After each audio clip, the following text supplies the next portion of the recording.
Execution করেন, না হলে আপনার জনগণ এই নির্বাচনের রোডম্যাপ সংস্কার বিচার নিয়ে কথা বলতেই থাকবে। সরকারের প্রতি রাজনৈতিক দলগুলোর সাথে সুনির্দিষ্ট একটা মাস বা দিন তারিখ ঘোষণা না হলে এই ডিস্টেন্সটা কাটবে না। এবং দেশেরও স্বাধীনতা সার্বভৌমত্ব নিয়ে যে পরিস্থিতি তৈরি হয়েছে, আপনি নিশ্চয়ই অবগত আছেন, আসামের মুখ্যমন্ত্রী হিমন্ত শর্মা পরিষ্কারভাবেই হুমকি দিয়েছে যে বাংলাদেশে 2টা চিকেন নেক আছে, প্রয়োজনে চট্টগ্রামকে আলাদা করে ফেলা হবে এবং রংপুর অঞ্চলকে। এবং চট্টগ্রামের এই পাহাড়ি অঞ্চলে তো একেবারে দেশ স্বাধীনের পর 72 থেকেই আপনার বিচ্ছিন্নতাবাদীদেরকে অস্ত্র দিয়ে, অর্থ দিয়ে, প্রশিক্ষণ দিয়ে সহযোগিতা করছে ভারত, কারণ বাংলাদেশের সাথে একটা গেম খেলার জন্য এটা সবচেয়ে শুরু থেকেই খেলে আসছে। সো এই রকমের একটা পরিস্থিতিতে এখন যদি ধরেন আপনার ওইদিকে ওরা অ্যাটাক শুরু করে, সেখানে যদি প্রতিরোধ করতে হয়, প্রতিরোধকে পুলিশ আনসার দিয়ে আপনি করবেন, না ডিবি দিয়ে করবেন, না বিজেপি দিয়ে, আর্মি নামাইতে হবে। কিন্তু তাহলে আর্মির সাথে যদি সরকার আন্ডারস্ট্যান্ডিং না থাকে, আর্মি কি মুভ করবে এই অবস্থায়? আর্মি তো বারবার বলছে যে আমরা স্বাধীনতা সার্বভৌমত্ব সীমান্তের প্রশ্নে বিন্দুমাত্র কম্প্রোমাইজ করব না। এই লক্ষণগুলো কিন্তু ভিতর থেকে, বাইরে থেকে দেখা যাচ্ছে না, বাট ভিতরে অনেক জটিল পরিস্থিতি তৈরি হচ্ছে। এমনকি সীমান্তেও সেই বাস্তবতায় সামরিক বাহিনীও মনে করেছে যে একটা রাজনৈতিক সরকার না হলে এই পরিস্থিতিটা নিয়ন্ত্রণে আসবে। এই জন্য তারাও কিন্তু নির্বাচনের প্রশ্নে কথা বলেছে এবং আজকে বলেছে যে সেনাবাহিনী দিয়ে আপনি মশা মারতে যাবেন, আপনি কোরবানির ময়লা আবর্জনা পরিষ্কার করতে যাবেন, এইটা একটা প্রশিক্ষিত ডিফেন্স বাহিনীর কাজ না। সেনাবাহিনী কিন্তু পরিষ্কার বলেছে যে সেনাবাহিনী এই কাজে যুক্ত হবে না।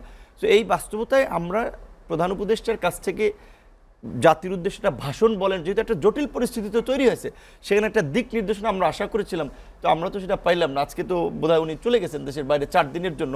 তো সেই ক্ষেত্রে বিএনপি হতাশ হয়েছে এবং যেই কারণে আমিও বলছি যে একটা বৃহৎ রাজনৈতিক দল, এইটা আমরা বলি আর না বলি, ইলেকশন দিলে জনসংখ্যা, সাংগঠনিক সক্ষমতা, তারা এই সরকার গঠন করবে। তো কাজে তারা যখন হতাশা ব্যক্ত করে, সন্দেহ সংশয়ের কথা পাবলিকলি বলে, তার মানে বুঝতে হবে something is cooking behind the scene.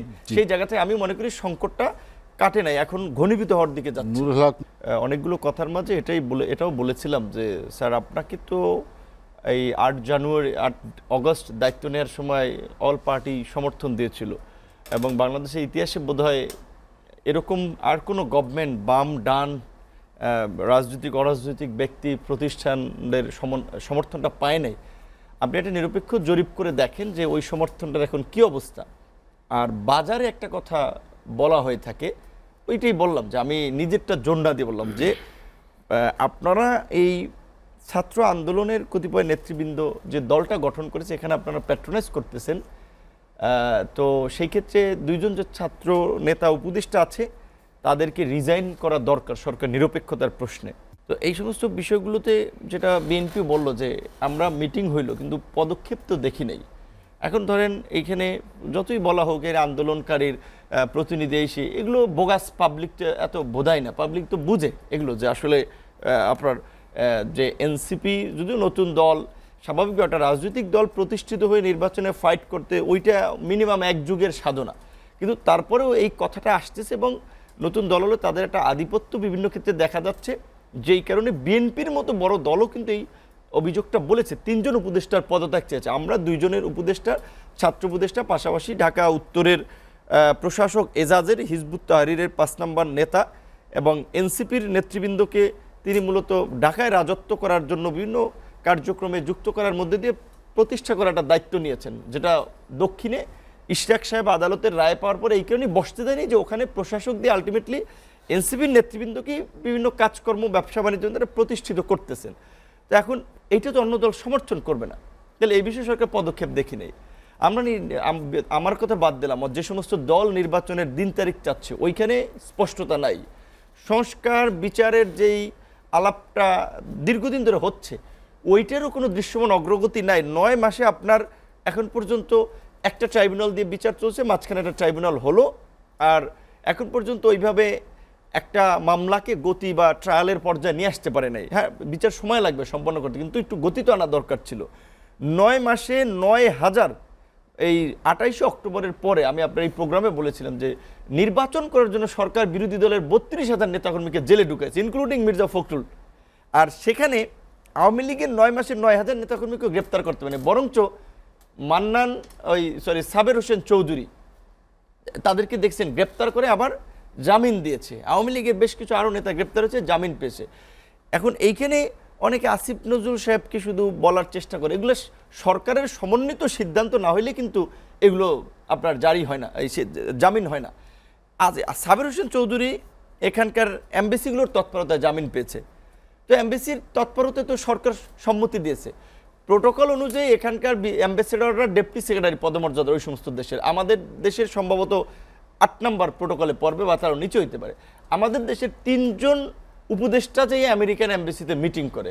তো এই রকমের যদি নত জানু মনোভাবে থাকে এবং তাদের কর্মকাণ্ডে ইতিমধ্যেই কিছুটা ষড়যন্ত্র কিংবা দৃশ্যমান অপতৎপরতা লক্ষ্য করা গেছে, যেই কারণে এই রাজনৈতিক দলগুলোর সুনির্দিষ্ট রোডম্যাপ সংস্কার এবং অন্যান্য কার্যক্রমের সুস্পষ্ট রূপরেখা চাইলে এগুলো কিন্তু দেখা হচ্ছে না। এবং সবচেয়ে সর্বশেষ যেই ঘটনাটি করেন যে ষড়যন্ত্র অপতৎপরতা, এটি যদি আর একটু বর্ণনা করেন যে আসলে কোন বিষয়গুলোতে এইখানে ধরেন এখন আমাদের আন্দোলনের আমাদের অনুজ আমাদের সহকর্মী নাহিদ উপদেষ্টা থাকা অবস্থায় 111 ইঙ্গিত দিয়েছিলেন, যার একটা 111 আনার চেষ্টা করা। আচ্ছা শুনেন, ধরেন এখন এই মুহূর্তে এটা সবাই বুঝে ইলেকশন হলে বিএনপি গভর্নমেন্ট ফর্ম করার যথেষ্ট পসিবিলিটি আছে।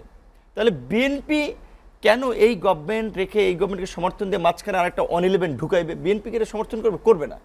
প্লাস বিএনপির যারা মিত্র তারা করবে না।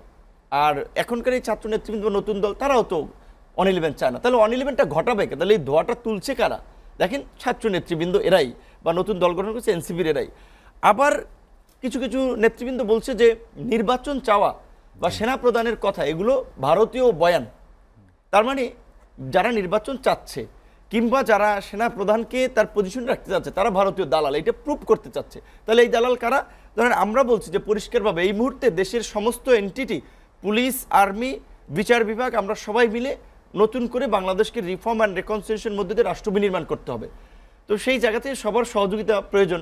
তাহলে আমরা যদি বলি যে সেনাবাহিনী ধরুন বিশৃঙ্খলা চাই না, ওই যারা ক্যান্টনমেন্টেও ঘেরাও করতে চায়, বিপ্লবী চেতনা দেখাতে চায়, ক্যান্টনমেন্ট ঘেরাও করে সেনা প্রধানকে সরিয়ে এই করে এই ধরনের বিশৃঙ্খলাকে আমরা দায়িত্বশীল দল এবং নেতা হিসেবে যদি সমর্থন না দেই, আমাদেরকে বলাচ্ছে ভারত, তাহলে আমরা ভারতের ফাঁদে পা দিচ্ছি। বা বিএনপির মতো দল যাদেরকে ভারতই গত 16টা বছর ক্ষমতার বাইরে রেখেছে, খালেদা জিয়াকে মৃত্যুর দুয়ারে ঠেলে দিয়েছে, তারেক রহমানকে দেশে আসতে দেয় নাই, তাদেরকে যদি বলে যে তারা ইন্ডিয়ান ন্যারেটিভ আপনি ইয়ে করতে, যদি দেখেন না ইউটিউবাররা সালাউদ্দিন সাহেবকে নিয়ে ভিডিও বানাচ্ছে, মির্জা ফখরুলকে নিয়ে ভিডিও বানাচ্ছে, আর এই সমস্ত ফটকাবাজ ধান্দাবাজ লোকগুলো বাইরে থেকে ডলার কামানোর জন্য চটকদার কথা বলে। এখন দেশে আসো, এখন তো হাসিনা না, এতদিন তোমরা হাসিনা রোশানলে ছিল, দেশে আসবে না, ওইখানে বসে এখানে পেইড টাকা পয়সা পেয়ে এই বিভ্রান্তিগুলো ছড়াচ্ছে। আর এটা বলা হচ্ছে যে ভারতীয় এটা একটা চক্র। প্রকৃত অর্থে এখনকার আমি মনে করি ইনক্লুডিং ছাত্রসহ রাজনৈতিক দল সবাই বাংলাদেশের পক্ষের শক্তি, গণ অভ্যুত্থানের পক্ষের শক্তি, গণতন্ত্রের পক্ষের শক্তি।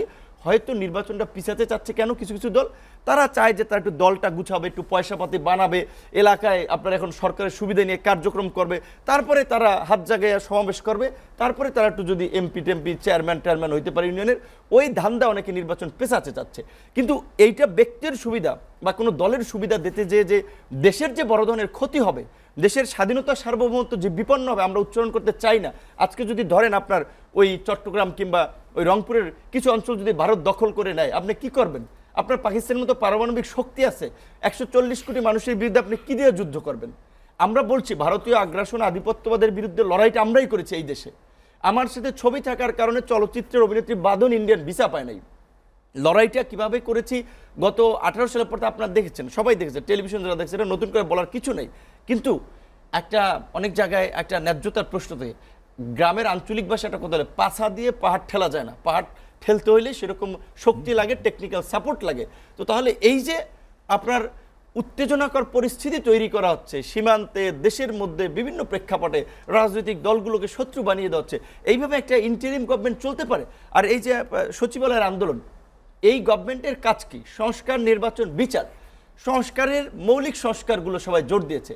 এখন সরকারি কর্মকর্তাদের শৃঙ্খলা, এই মুহূর্তে আপনি এদের উস্কানি কেন দিলেন যে তাদেরকে কর্মক্ষেত্রে অনুপস্থিত থাকলে চাকরি খাইতে পারবেন? এটা তো পলিটিক্যাল গভর্নমেন্ট এইভাবে সিদ্ধান্ত না, আপনি কেন নিতে গেলেন? এনবিআর ভাঙার সিদ্ধান্তটা আপনি এখন কেন নিতে গেলেন? অনেকে বলছে যে আইএমএফে এখানে প্রো ইন্ডিয়ান স্টাফরা এই বাংলাদেশের এখন একটা ক্যাওয়াস লাগানোর জন্য এনবিআর ভাঙার বুদ্ধি দিয়েছে। এটা পলিটিক্যাল গভর্নমেন্ট এসে করতো। এটিকে এই মুহূর্তে জরুরি ছিল? সরকারি চাকরির অধ্যাদেশটা না করলে সরকার চলছে না, এনবিআরটা না ভাঙলে সরকার চলছে না। আপনারা কেন এই বিশৃঙ্খলার দিকে নিয়ে গেলেন? এখন আপনারা হ্যাডাম দেখেতে যে পাওয়ার দেখাতে যে এগুলো করছেন আর বিশৃঙ্খলা লাগাচ্ছেন, দোষ দিচ্ছেন মানে এই রাজনৈতিক দলগুলো করছে। দেখেন এই 5ই অগস্টের পর স্বাভাবিকভাবে বিএনপি একটা বড় শুনে রাজনৈতিক আসি, দল। জি। আমি এটা 1 মিনিট শেষ করি 30 সেকেন্ডে। পুলিশের প্রধান, ডিএমপি কমিশনার, হ্যাঁ বিএনপির তো বড় রাজনৈতিক দল হিসেবে তাদেরও পন্থী অফিসাররা ছিল, তারা নিয়োগ দিল। পুলিশ সরকার সরাই দিল বিএনপি পন্থী অফিসারদেরকে, ডিএমপি কমিশনারকে সরাই দিল, আইজিপিকে সরাই দিল। এখন সরকার তাদের লোক আইনে খুঁজা আপনার দিছে। তো তাহলে এই যে আইন ফেয়ার নির্বাচন নিয়ে শঙ্কা, এই শঙ্কা তো থাকার কথা না। আর গভর্নমেন্ট ফর্ম করার মতো এই মুহূর্তে বিএনপির তো পার্টি নেই, তাহলে বিএনপি কি চাইবে যে এটা বিতর্কিত নির্বাচন করে তার গায়ে কালিমা নিতে?